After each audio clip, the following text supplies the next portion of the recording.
Reconozco que afrontaba esta entrevista con más nervios de lo habitual. Para mí, Mario Alonso Puig es un referente en mi vida. Hablar con él me ha hecho ver que es todavía mejor de lo que pensaba. ¡Qué suerte tengo!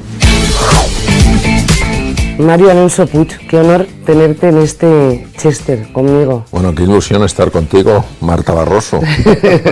No, pero de verdad que te admiro muchísimo. Muchas gracias. Me hace mucha ilusión estar contigo porque he leído tantos libros de ti. ¿Tú cómo te presentarías? Yo me presentaría fundamentalmente como un buscador. Un buscador que primero siguió la vía de la medicina para reducir el sufrimiento humano. Luego se dio cuenta de que el sufrimiento humano tenía distintas dimensiones. Estaba la dimensión física, lo que es la enfermedad y lo que es pasar por esa situación tan complicada. Me di cuenta de que había dimensiones más profundas, que había personas que las operabas, yo soy cirujano general y aparato digestivo, superaban su enfermedad y luego volvían a una situación de tristeza, de desesperanza, es decir, después del susto, se volvían a patrones previos, ¿no? Entonces empecé a ver que, bueno, la conversación tenía un impacto curioso en estas personas, como que les aliviaba de una carga más profunda que la física.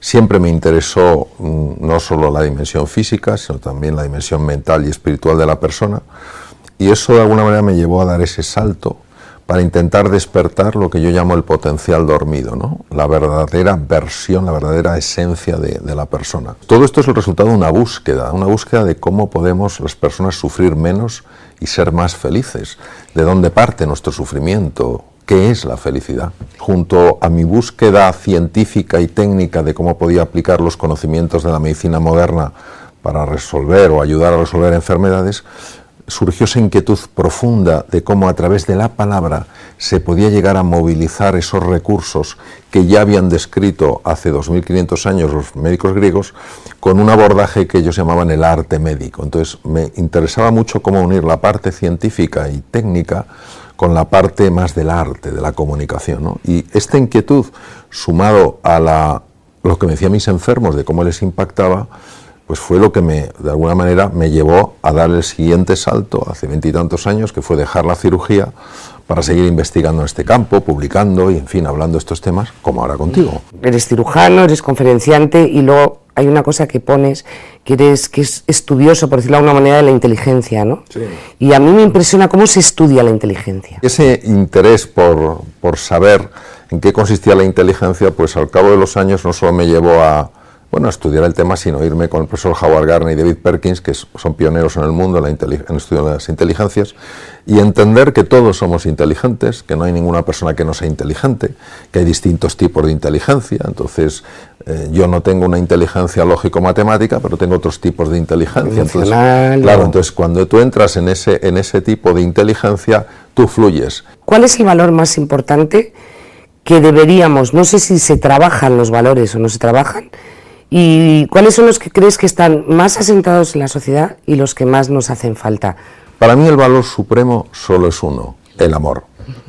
El amor, porque el amor es una fuerza absolutamente descomunal. ¿Por qué no vemos esa fuerza en acción? Porque el amor que muchas veces nosotros tenemos es un puro trueque. Yo te quiero si tú eres como quiero que seas. Y voy a jugar con ese amor, a lo mejor no de una forma explícita, pero sí implícita en la forma en la que te miro, en algún gesto, etc. El amor del que hablo yo es el famoso agape de los griegos, que es un amor gratuito, es un amor sin condiciones. El poder de este amor es tan brutal, porque cuando una persona se siente amada de esa manera, algo en su interior empieza a reconocer su verdadera esencia, su verdadera procedencia. Entonces a mí me parece el valor de los valores. Entonces hoy en la sociedad, ¿qué ocurre? Pues que hemos perdido tres cosas.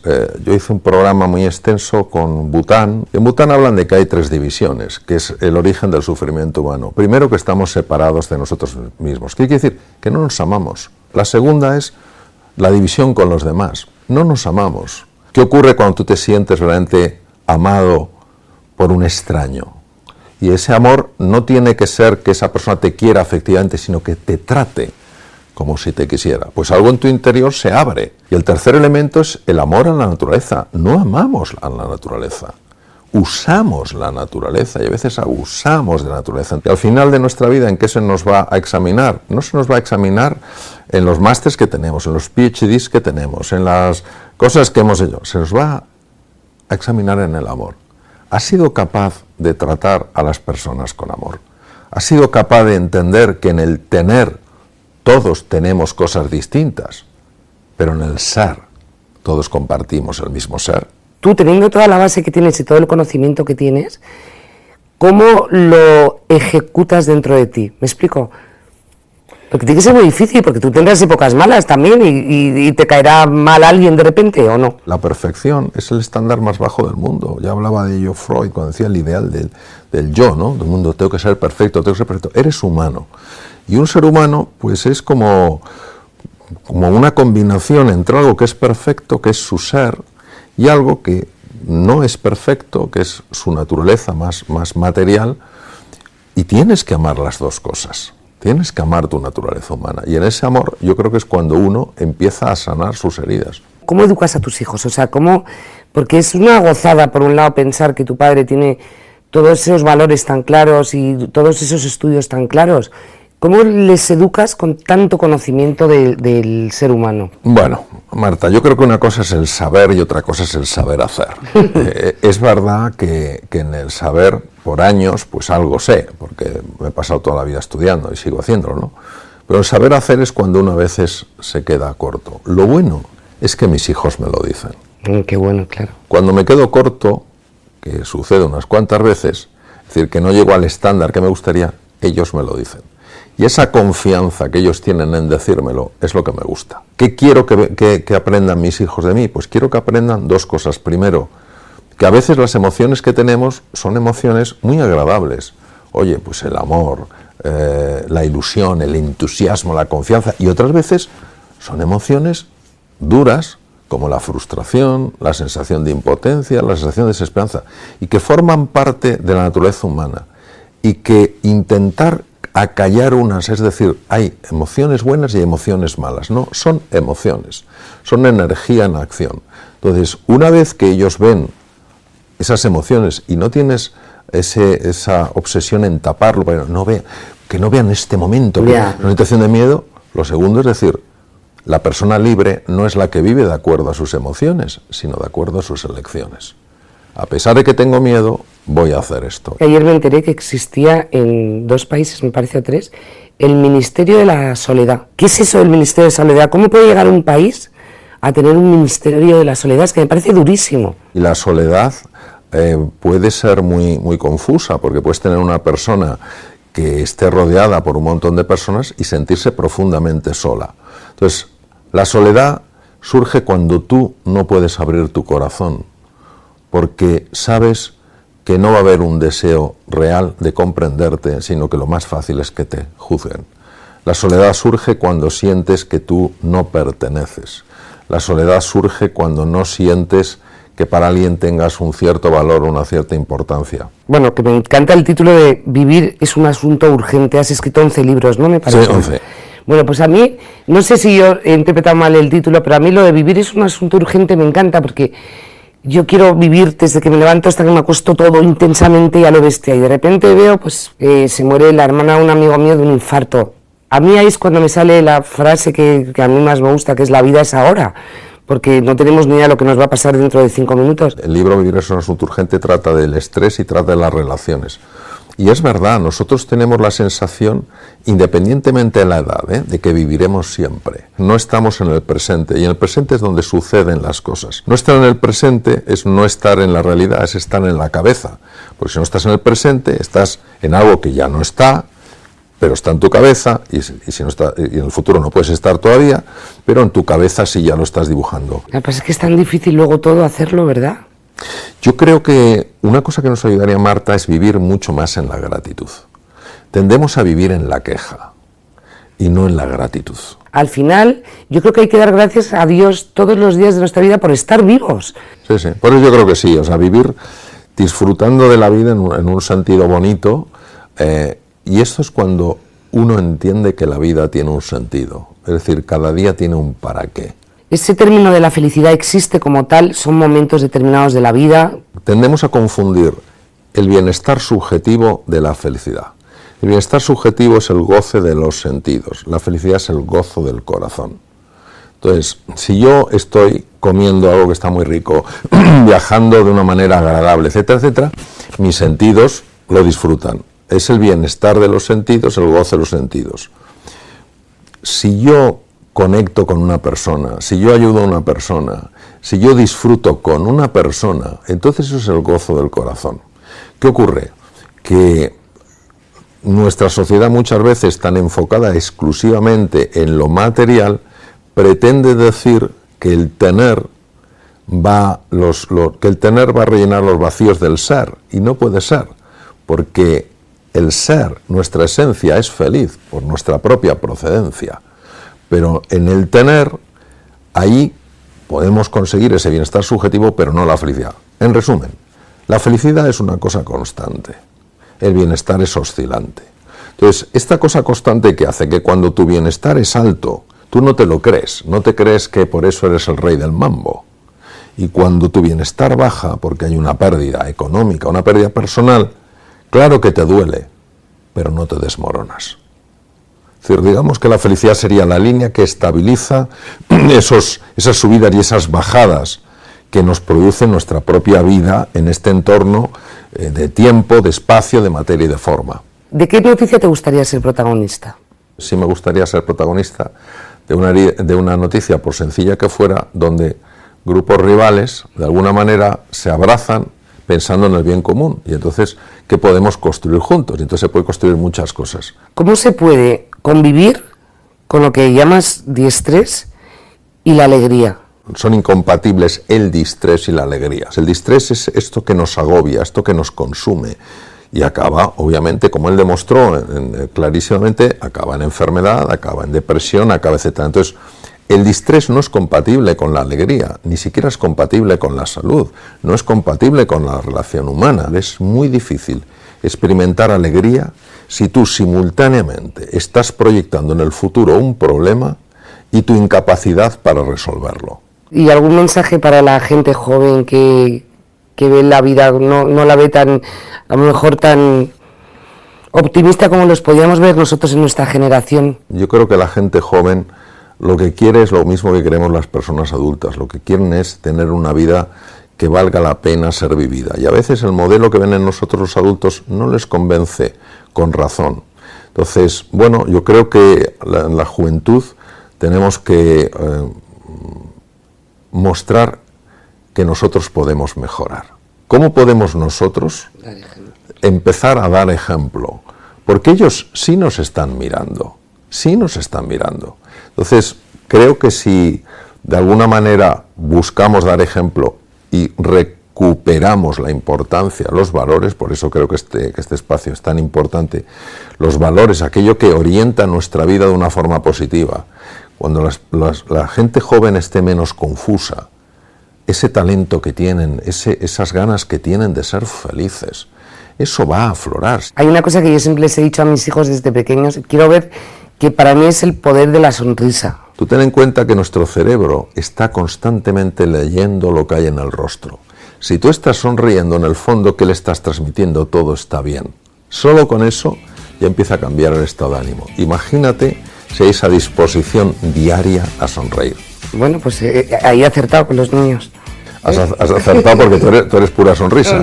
Tú eres pura sonrisa. Me ha encantado tenerte aquí, Mario, de verdad. Me quedaría contigo, vamos, hablando horas y horas. Muchas gracias por estar aquí. Gracias a ti, gracias.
Thank you.